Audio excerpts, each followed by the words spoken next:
শওকত মোল্লা যেখানে আমরা আছি সেখানে।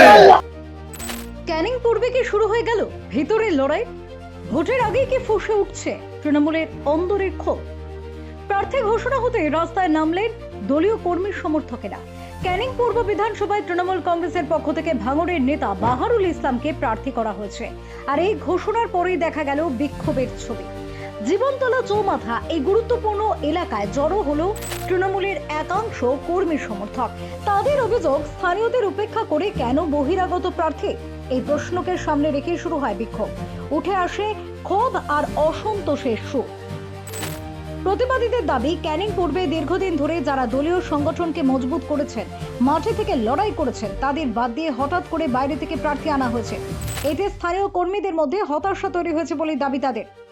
রাজনৈতিক বিশ্লেষকদের মতে নির্বাচন যত এগিয়ে আসছে ততই প্রার্থী নির্বাচন নিয়ে দলের ভিতরে ভিতরে এই ধরনের ক্ষোভ সামনে আসছে।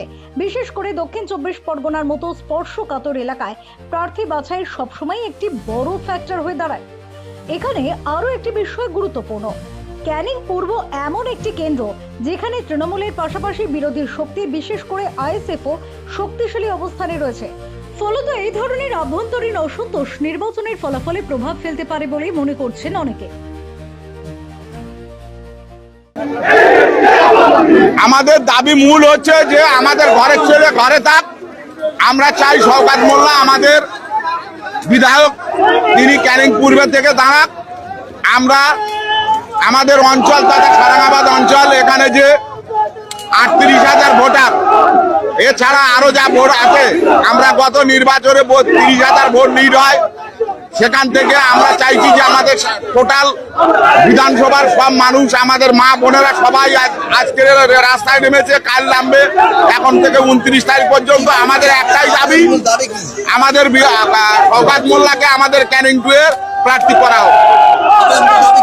আমাদের শওকত মোল্লা নয়নের মণি, আমরা বহিরাগতদের মানছি না। আমাদের ক্যানিং পূর্বের বিধায়ক যে শওকত মোল্লা, যে আমাদের এই ভূমিপুত্র, আমাদের ভূমিপুত্রই থাকবে।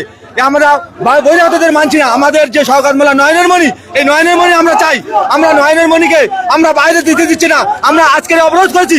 আমরা দরকার হয় আমাদের ক্যানিং পূর্বের যত মানুষ আছে, কালকে আমরা এমএলএ সাহেবকে ঘর থেকে বাইরে হতে দেবো না যতক্ষণ পর্যন্ত আমাদের এমএলএ সাহেবকে না ওই উদ্র করে আমাদের ক্যানিং পূর্বে যতক্ষণ পর্যন্ত না এই ভাই এই বিধায়কের যে আমাদের প্রার্থী ঘোষণা করবে, ততক্ষণ পর্যন্ত আমাদের বিধায়ককে বাইরে বার হতে দেবো না।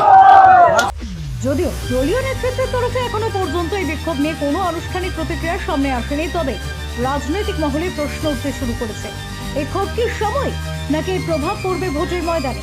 শেষ পর্যন্ত প্রশ্নটা একটাই, ক্যানিং পূর্বে কি বহিরাগত বনাম স্থানীয় ইস্যু বড় ফ্যাক্টর হয়ে উঠবে, নাকি সংগঠন সামলে নিয়ে আবারও মাঠে শক্তিশালীভাবে ফিরবে তৃণমূল? এই উত্তরই ঠিক করবে ক্যানিং পূর্বের আগামী রাজনৈতিক সমীকরণ। Bureau report, global.